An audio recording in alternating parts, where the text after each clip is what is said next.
আকাশবাণী আগরতলা। নমস্কার শ্রোতা বন্ধু, আপনাদের সবাইকে স্বাগত জানাচ্ছি আমাদের সংবাদ সেবা বিভাগের আজকের বিশেষ আলোচনামূলক অনুষ্ঠানে। শ্রোতা বন্ধু, আপনারা জানেন ৩রা ডিসেম্বর মানেই দিব্যাঙ্গজন দিবস।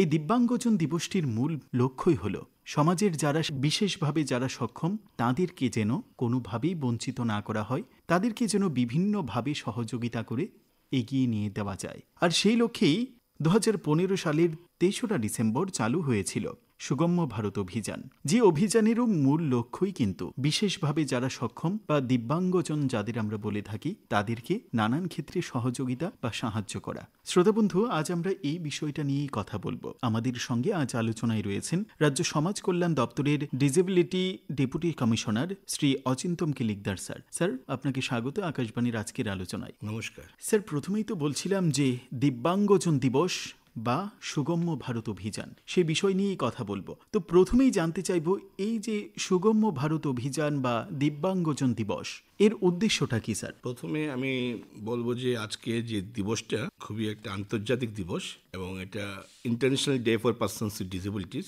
যেটা সমগ্র বিশ্বে এই দিবসটা ৩রা ডিসেম্বর পালন করা হয়ে থাকে। তো সেই হিসেবে আমাদের দেশে এবং আমাদের রাজ্যে ওই দিবসটা পালন করা হয়েছে। প্রত্যেকটা জেলাতে আমরা সেই ৩রা ডিসেম্বর পালন করেছি এবং এই ৩রা ডিসেম্বরকে লক্ষ্য করে আমরা 18 এবং 19 আমাদের যে স্বামী বিবেকানন্দ ময়দানে খেলো ত্রিপুরা প্যারা গেমসের আমরা আয়োজন করছি।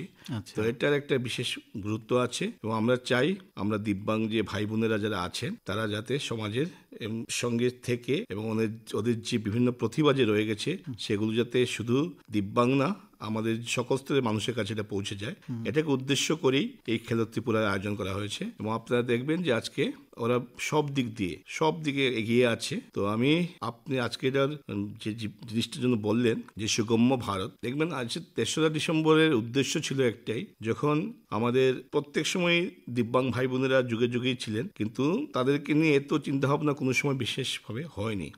সেজন্য 1992 সালে বেইজিংয়ে যখন ইউনাইটেড নেশনের কনভেনশনটা হয়, তখন প্রথম এই বিষয়টা নিয়ে আলোকপাত করা হয়। তখন 1995 যে অ্যাক্ট ভারতবর্ষে চালু হয়েছিল, সেটা ওই কনভেনশনের পরই, ইন্ডিয়া হচ্ছে ইউনাইটেড নেশনের একজন সিগনেটারি হিসেবে আছেন। তো সেই হিসেবে এদেরকে নিয়ে আমরা এই বিভিন্ন আলোচনা সভা করি এবং করে তারপরে 1995 যেটা পার্লামেন্টে বিল পাস হয়, তো সেই হিসেবে একটা চালু হয়েছিল।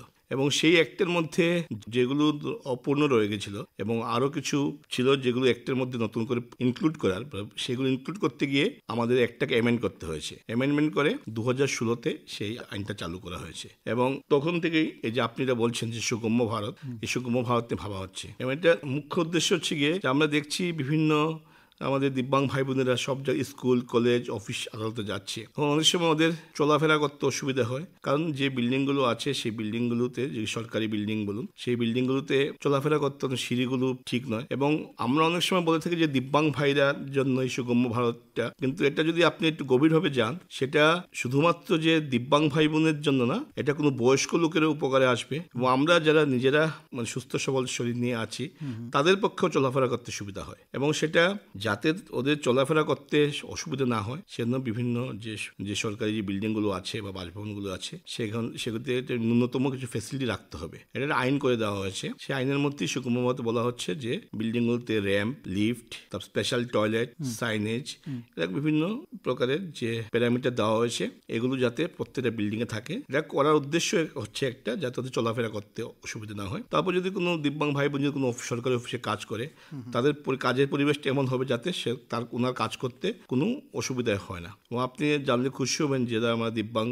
ভাই বোনেরা আছে, যারা চোখে দেখতে পারেন না, দৃষ্টিহীনতায় ভুগছেন বা দৃষ্টিশক্তি একটু কম, ওদের জন্য জজ সফটওয়্যার, বিভিন্ন সফটওয়্যার কম্পিউটারে ইনস্টল করে তোরা খুব সুন্দরভাবে কম্পিউটার চালাতে পারে এবং সরকারি যে বিভিন্ন যে কাজকর্মগুলো আছে সেই কাজকর্মগুলো ওরা সুন্দরভাবে করতে পারে, তাতে ওদের কাজে কোনো ব্যাঘাত হয় না। এবং আমাদের রাজ্যেও একজন আইএস অফিসার ছিলেন যিনি ফুললি ব্লাইন্ড ছিলেন এবং ওনার কাজ দিয়ে কোনো সমস্যা হয়নি এবং উনি কম্পিউটারে খুব সুন্দর কাজ করতেন। তো এগুলো হচ্ছে গিয়ে যে সুগম্য ভারতের মাধ্যমে, এগুলো অ্যাক্সেসিবিলিটির মাধ্যমে, যাতে ওদের চলাফেরা করতে, ওরা যে অফিসে বসবেন সেই অফিসে বসাতে কোনো সমস্যা না হয়, এটাকে ভাবনা চিন্তা করে এটা করা হয়েছে। তার মধ্যে শুধুমাত্র এটা মানে বিল্ডিং বলবো না, পাশাপাশি যেমন ট্রান্সপোর্টেশন যেটা আছে, মানে ওদের যে গাড়ি, ওদের যদি অফিসে আসতে হয় বা স্কুলে যেতে হয়, কলেজে যেতে হয়, তাহলে বিভিন্ন বাহনের মাধ্যমে ওরা আসতে হয়। তো এই যে সরকারি যে বাসগুলো আসবে, তো এগুলো যাতে ব্যারিয়ার ফ্রি থাকে। তো আমাদের ট্রান্সপোর্ট ডিপার্টমেন্ট অলরেডি নতুন যতগুলি বাস আপনারা দেখবেন ওনারা পারচেস করছেন বিভিন্ন টেন্ডারের মাধ্যমে। এই বাসগুলো দেখবেন যে এখন দিব্যাং ফ্রি থাকে, এগুলো একটু নিচু থাকে, চলাফেরা করতে সুবিধা, উঠতে সুবিধা হয়, চলাফেরা করতে সুবিধা হয়, এবং হুইল চেয়ার নিয়ে যেগুলো সহজে উঠা যায়।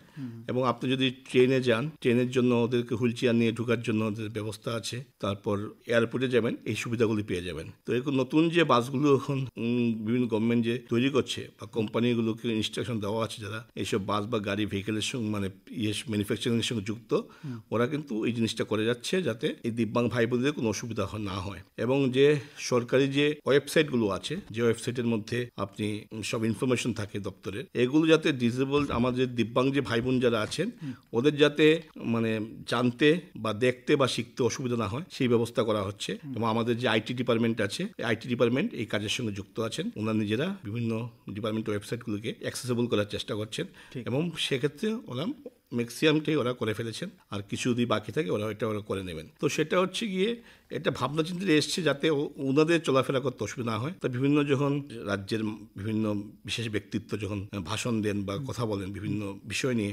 তখন আমরা চেষ্টা করি একটা সাইন ল্যাঙ্গুয়েজ ইন্টারপ্রেটার রাখতে, যাতে সাইন ল্যাঙ্গুয়েজের মাধ্যমে যারা কানে শোয় না বা কথা বলতে পারে না ওদের যাতে বুঝতে অসুবিধা না হয়। তো এগুলো করার কারণ হচ্ছে একটা বিভিন্ন যেমন গাইডলাইন, যদি কোনো বই বেরোয়, জার্নাল বেরোয়, এটাকে ব্রেইলের মাধ্যমে দেওয়া, যাতে আমার যে দিব্যাঙ্গ ভাই বোনেরা আছে ওদের লেখাপড়া করতে অসুবিধা না হয়, বুঝতে অসুবিধা না হয়। তো ওই জিনিসটা মাথার মধ্যে রেখেই এটা শুধুমাত্র আমাদের ত্রিপুরা রাজ্যে বলবো না, এটা আমার ভারতবর্ষের যতগুলো রাজ্য আছে আমাদের দেশে এটা করা হচ্ছে। এবং মাননীয় প্রধানমন্ত্রী এটার উপর বিশেষ গুরুত্ব দিচ্ছেন, এবং যাতে এই যে সুগম্য ভারত বা অ্যাক্সেসিবল ইন্ডিয়া যেটা আমরা বলবো, এটা মেইনলি এই বিল্ডিং, ট্রান্সপোর্ট, ওয়েবসাইট এগুলো বা আইটি, এই সব ক্ষেত্রে বিশেষ গুরুত্ব দেওয়া হচ্ছে। স্যার, বিশেষভাবে সক্ষম যারা রয়েছে তাদের জন্য বিমানবন্দর কিংবা রেলওয়ে স্টেশন সেইগুলিতে কিভাবে সুবিধার ব্যবস্থা করছেন? দেশের সমস্ত অর্থাৎ 35টি আন্তর্জাতিক বিমানবন্দর এবং 69টি আভ্যন্তরীণ বিমানবন্দরের মধ্যে 55টিতে এখন ramp, lift, Sugamya toilet, help desk এবং ব্রেইল এবং শ্রুতি সিস্টেম তৈরি করা হয়েছে। 709টি রেলওয়ে স্টেশন সম্পূর্ণরূপে প্রবেশযোগ্য করা হয়েছে এবং 4068টি স্টেশন আংশিকভাবে প্রবেশযোগ্য। 145 747 বাসের মধ্যে 8695 5.9% সম্পূর্ণরূপে অ্যাক্সেসযোগ্য, 42348 29.05% আংশিকভাবে অ্যাক্সেসযোগ্য। 24টি রাজ্য কেন্দ্রশাসিত অঞ্চল জুড়ে 3533টি বাস স্টেশনের মধ্যে 3120টিতে সুগম ব্যবস্থা করা হয়েছে। সুগম্য যে মানে অ্যাক্সেসিবল যেটা বলবো, এই ব্যবস্থা করা হয়েছে। স্যার, অনেক ক্ষেত্রে তো দেখা যায় যে রাস্তা পারাপারের সময় অর্থাৎ সড়কপথ পারাপারের সময় তাদের নানান সমস্যায় পড়তে হয় দিব্যাঙ্গজন যারা, তাদের ক্ষেত্রে ট্রাফিক সহায়তার ব্যবস্থাটা ঠিক কেমন রয়েছে বর্তমানে রাজ্যে? আপনি যদি, আমাদের তো ছোট রাজ্য, তো আমাদের এখানে দেখবেন আমাদের জন্য ট্রাফিক ভাই বোনেরা আছে, ওরা সাহায্য করে। এবং যখন বড় বড় কোনো রাজ্যে যাবেন তখনও দেখবেন যে এখানে যে জেব্রা ক্রসিং করা আছে এবং এখানে ট্রাফিকের লক্ষ্য রাখেন যাতে কোনো আমার দিব্যাঙ্গ ভাই বোনদের চলাফেরা করতে কোনো অসুবিধা না হয়। তো সেটার উপর সরকার এবং আমাদের মানে সেন্ট্রাল, স্টেট প্রত্যেকটা গভর্নমেন্টই এটার উপর বিশেষ একটা গুরুত্ব আরোপ করছে এবং দিব্যাঙ্গ ভাই বোনদের জন্য সবসময় ওনারা বিভিন্ন স্কিম, বিভিন্ন ধরনের সুযোগ সুবিধা দেওয়ার চেষ্টা করছেন। তাছাড়াও যদি ওই যে বিশেষ করে ALIMCO, artificial limbs manufacturing corporation of India যেটা আছে আন্ডার মিনিস্টার সাজেস্ট এমপ্লয়মেন্ট, এখন ওদের দেখবেন নতুন নতুন ডিভাইস তৈরি হচ্ছে এবং আজকের থেকে 5 বছর 10 বছর আগে যে ডিভাইসগুলো ছিল এটা অনেক কোয়ালিটি বেড়েছে। যে গেজেট বলবো, গেজেটের যে চেঞ্জেসটা অনেক চেঞ্জ হয়েছে, নতুন নতুন টেকনোলজি আসছে যাতে আমার দিব্যাঙ্গ ভাই বোনদের চলাফেরা করতে কোনো অসুবিধা না হয়। তো এটা সত্যি মানে এটার মধ্যে আমি বলবো যে বিজ্ঞানের একটা বিশেষ আশীর্বাদ যে সায়েন্স আজকে এমন জায়গায় পৌঁছে গেছে। আর সেখানে বড় বড় আইআইটি লোকরা ইয়েতে আর্টিফিশিয়াল লিম্বস ম্যানুফ্যাকচারিং কর্পোরেশনের সঙ্গে যুক্ত আছেন এবং ওনারা সবসময় বিভিন্ন ডিজাইন নিয়ে ভাবছেন কি করে ওদেরকে হেল্প করা যায়। তো এটা নিয়ে সরকার খুবই চিন্তা ভাবনা করছে যাতে নতুন নতুন ডিভাইসের মাধ্যমে ওদেরকে কি করে সাহায্য করা যায়। এবং এটা লাস্ট গত 10 বছর যদি আপনি কম্পেয়ার করেন, এটা আমরা অনেক দূরে এগিয়ে গেছি। এটাতে বিজ্ঞানের একটা বিশেষ আশীর্বাদ আছে বলবো। হ্যাঁ, নিশ্চয়ই। রাজ্যের যারা দিব্যাঙ্গজন রয়েছেন তাদের সাহায্যের জন্য বা তাদের সুবিধার জন্য রাজ্য সরকারিভাবে কি করা হচ্ছে? বিভিন্ন রাস্তাঘাট বলুন বা বিভিন্ন অফিস কাছারি, স্কুল কলেজ, সেই কর্মসূচিটা রাজ্যের তথ্যটা যদি তুলে ধরেন। রাজ্যে আমাদের ত্রিপুরা রাজ্যে আমরা আগরতলা শহরে 14টা সরকারি বিল্ডিংকে মানে অফিস বিল্ডিংকে আমরা আইডেন্টিফাই করেছি এর মধ্যে কিছু স্কুলও আছে, কলেজও আছে। তো এগুলোকে আমরা এবং বিভিন্ন কেন্দ্রীয় সহায়তায় আমরা এগুলোকে যাতে অ্যাক্সেসিবল করার জন্য বা সুগম আমরা চেষ্টা করছি। এখানে যেগুলো বললাম একটু আগে, র্যাম্প, লিফট, স্পেশাল টয়লেট, এগুলোর মাধ্যমে ব্রেইল, সাইনেজ, এগুলোর মাধ্যমে আমরা চেষ্টা করছি যাতে এই বিল্ডিংগুলো, তাছাড়া আমরা 5টা কোর্ট বিল্ডিংকে বেছে নিয়েছি, কারণ আপনারা জানেন কোর্টে অনেক লোকের যাতায়াত আছে। তো সেখানে যাতে কোর্ট বিল্ডিংগুলো আছে তার মধ্যে যেমন কৈলাসহর, ধর্মনগর, উদয়পুর, আগরতলা, বিলুনিয়া, এরকম বিভিন্ন জায়গায় কোর্ট বিল্ডিংয়ের মধ্যে এগুলো আমরা মিনিস্ট্রির স্কিম আছে, এটা শিবদা স্কিমের আন্ডারে আমরা চাইছি এগুলোকে যাতে অ্যাক্সেসিবল করার জন্য। এগুলোর ম্যাক্সিমামেরই কাজ হয়ে গেছে, 70-80% কাজ হয়ে গেছে, অলমোস্ট কমপ্লিট। এর মধ্যেই হয়তো বা বাকিগুলোর আমরা কমপ্লিট করে নেব। অনেক ক্ষেত্রেই দেখা যায় যে সাধারণ সুস্থ স্বাভাবিক যারা রয়েছেন তাদের থেকেও অনেক গুণ প্রতিভা সম্পন্ন সেই সকল দিব্যাঙ্গজনদের মধ্যেও পাওয়া যায়। খেলাধুলা বলুন বা সংস্কৃতি চর্চা বলুন, বিভিন্ন ক্ষেত্রে সেটা দেখা যায়। আমাদের রাজ্যের যারা দিব্যাঙ্গজন রয়েছেন, এমন বহু মানুষ রয়েছেন যারা খেলাধুলায় রাজ্য তো বটেই, বহিরাজ্য থেকে, দেশের বিভিন্ন স্থান থেকে কিন্তু তারা প্রশংসা বা শংসাপত্র কুড়িয়ে আনতে পেরেছেন। তাদের তথ্যটা যদি আপনি তুলে ধরেন। প্রথম তো আমরা ওদেরকে ধন্যবাদ জানাবো যে আমাদের রাজ্যের ছেলে অনেক বাইরে গিয়ে খুব সফলতার সঙ্গে খেলাধুলায় বিশেষ নাম করছে। খেলাধুলা বলবো সব বিষয়ে ওরা অনেক এগিয়ে আছেন। ওরা আমাদের যে ব্লাইন্ড ক্রিকেট আছে, সেই ব্লাইন্ড ক্রিকেটও দেখবেন আমাদের ত্রিপুরা রাজ্য পুরো ইন্ডিয়াতে 2nd বা 3rd পজিশন নিয়ে আসে। তো ওই জায়গাতে আমরা পৌঁছে গেছি, এটা সত্যি প্রশংসনীয় ব্যাপার। আমাদের অনেক সুইমার আছেন, এবারও সিঙ্গাপুরে গিয়ে আমাদের একজন সুইমার বিলো 18 ও 3rd হয়ে এসছে ইন্টারন্যাশনাল লেভেলে। তো ওদেরকে বিভিন্নভাবে আর্থিক সাহায্য করা হয়ে থাকে, আমাদের দপ্তর থেকে, সমাজ কল্যাণ দপ্তর থেকে সাহায্য করা হয়েছে, স্পোর্টস ডিপার্টমেন্ট ওদেরকে সাহায্য করেছে। তাছাড়া আমরা দেখছি এরকম যারা যারা পারদর্শী লোক আছে, এবং যেটা আমাদের সরকারি স্কিমের মধ্যে নেই, কিন্তু ওদেরকে সাহায্য করতে হবে, সেই জন্য আমরা একটা স্টেট ফান্ড ক্রিয়েট করেছি। প্রথম একটা স্টেট পলিসি তৈরি করেছি। এই পলিসিটা আশা করি নেক্সট যে আমাদের যে প্রোগ্রামটা হচ্ছে এখানে হয়তো আমরা স্টেট পলিসি লঞ্চ করবো। আমরা এটার মধ্যেও আমরা স্টেট ফান্ড একটা করে নিয়েছি, যাতে ওদেরকে বিভিন্নভাবে আমরা সাহায্য করতে পারি, যাতে ওরা আর্থিক কারণ যাতে পিছিয়ে না যায়। ওদেরকে যতটুকু সাহায্য করার আমরা চাইছি ওদেরকে সাহায্য করতে, এবং আমরা করেওছিও অনেককে। তো আমরা চাই এই যে আমাদের যে প্লেয়াররা যারা বাইরে গিয়ে গোল্ড মেডেল নিয়ে আসছে, এবং আপনি দেখবেন হয়তো আমি শুধু আমার ত্রিপুরা রাজ্য বলবো না, ইভেন প্যারা অলিম্পিক যদি দেখেন তাহলে দেখবেন যে ইন্ডিয়াতে অলিম্পিকের যত মেডেল নিয়ে আসে তার চেয়ে বেশি মেডেল ইন্ডিয়া প্যারা অলিম্পিকে নিয়ে আসে। তো এটা আমাদের সাকসেস যে আমাদের দিব্যাঙ্গ ভাই বোনেরা এতটা এগিয়ে গেছে যে পুরা ইন্টারন্যাশনাল লেভেলে ওরা সবসময় ইন্ডিয়ার হয়ে ম্যাক্সিমাম অ্যাওয়ার্ড নিয়ে আসছে, যেটা অলিম্পিকও আমাদের ইন্ডিয়ান প্লেয়ার আনতে পারছে না। তো এটা আমাদের একটা অ্যাচিভমেন্ট বলতে পারেন। তো এটাই বলবো যে আমার যতটুকু অভিজ্ঞতা হয়েছে যে ওদের কোনো সহানুভূতি চাই না, ওদের চাই সহযোগিতা। সহানুভূতি ওদের দরকার নেই, ওদের যথেষ্ট এবিলিটি আছে, ওদেরকে সহযোগিতা করলেই ওরা অনেক এগিয়ে যাবে, এবং ওরা করে দেখিয়েছেও যে ওরা অলরেডি অনেক দূর এগিয়ে গেছে। দিব্যাঙ্গজন যে সার্টিফিকেট, যে ডাক্তারি পরীক্ষা নিরীক্ষার পর যেটা দেওয়া হয়, সেই ক্ষেত্রে স্যার কত শতাংশ হলে তারা সরকারি বিভিন্ন সুযোগ সুবিধার জন্য বা ভাতা বলুন সেই ক্ষেত্রে আবেদন করতে পারে? ন্যূনতম 40% হলে যে কোনো আমাদের যে ডিসেবিলিটি একটা আছে 40% এভাব যারা আছে ওরা বিভিন্ন সরকারি সুযোগ সুবিধা পেয়ে থাকেন। কি দেওয়া হয়? ভাতার ক্ষেত্রে আপনি ওই 60% এভাব হলে যারা দিব্যাঙ্গ আছে, এখানের মধ্যে একটা ইনকাম ক্রাইটেরিয়া আছে, ওটা ফুলফিল করতে পারলে ওরা সামাজিক ভাতা পেয়ে থাকে। 40% যেটা বলছিলেন, সেটার মধ্যে কি কি সুযোগ সুবিধা পেতে পারে তারা? যেমন ওদের চাকরির ক্ষেত্রে রিজার্ভেশন আছে, আচ্ছা, হায়ার স্টাডিতে ওদের রিজার্ভেশন আছে, 5% রিজার্ভেশন আছে, এবং এখন আমরা সরকার থেকে প্রমোশনের ক্ষেত্রে ওদের রিজার্ভেশন করা হয়েছে 4%।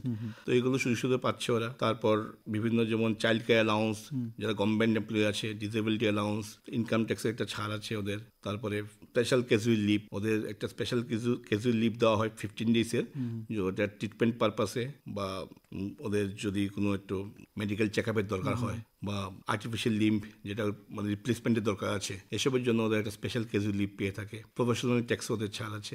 এরকম বিভিন্ন সরকারি সুযোগ সুবিধা ওরা পেয়ে থাকে। আমাদের বিদ্যালয় দপ্তরও, বিশেষ করে বিদ্যালয় অনেক কিছু করছেন আমাদের দিব্যাঙ্গ ভাই বোনদের জন্য। সেখানে যেমন একটা আছে হোম বেসড এডুকেশন, যেখানে আমার দিব্যাঙ্গ ভাই বোনরা আসতে পারছে না স্কুলে, ওদের জন্য হোম বেসড এডুকেশন আছে। ওদের বিভিন্ন স্কলারশিপ পেয়ে থাকেন, এবং যারা এসকর্ট নিয়ে আসেন ওদের জন্য এসকর্ট অ্যালাউন্স আছে, ইউনিফর্ম থেকে শুরু করে অনেক কিছু ফ্রি, এবং ওদেরকে এক্সাম ফিও লাগে না। এটা স্কুলের ক্ষেত্রেও আছে, কলেজের ক্ষেত্রেও আছে, সরকারি কলেজে। তো এই হচ্ছে ওদের বিভিন্ন ফেসিলিটি ওরা পেয়ে থাকেন সময়ের সময়। তো এগুলো চেষ্টা করা হচ্ছে যাতে, আমি যে প্রথমে বললাম, ওদের কোনো সহমর্মিতার দরকার নেই, ওদের দরকার সহযোগিতা। তো আমাদের সরকার আন্তরিকভাবে চেষ্টা করছে যাতে এটাকে ওদেরকে যতটুকু সাহায্য করতে। স্যার, সর্বশেষ আপনার কি বার্তা থাকবে তাদের উদ্দেশ্যে, অর্থাৎ দিব্যাঙ্গজন ভাই বোনদের উদ্দেশ্যে? না, ওরা আমার নিজের দেখাই কয়েক বছরে দিব্যাঙ্গ ভাই বোনেরা অনেক দূর এগিয়ে গেছেন। এখন আইএস অফিসার থেকে শুরু করে এমন কোনো পদ নেই। আগে যখন আমরা কোনো বিজ্ঞাপন দিতাম, অ্যাডভার্টাইজ করতাম, তখন চাকরির ক্ষেত্রে সব ইয়েতে আমরা পেতাম না দিব্যাঙ্গ ভাই বোনদের, অ্যাডভার্টাইজ করেও পাওয়া যেত না। এখন আমরা যথেষ্ট পাই এবং ওদের মধ্যে কম্পিটিশনও শুরু হয়ে গেছে। তো ওই যে এগিয়ে যাওয়াটা, আমি চাই ওরা যাতে এরা যেভাবে এগোচ্ছে এটার মধ্যে থেমে না থাকে, ওরা আরও এগিয়ে যাক।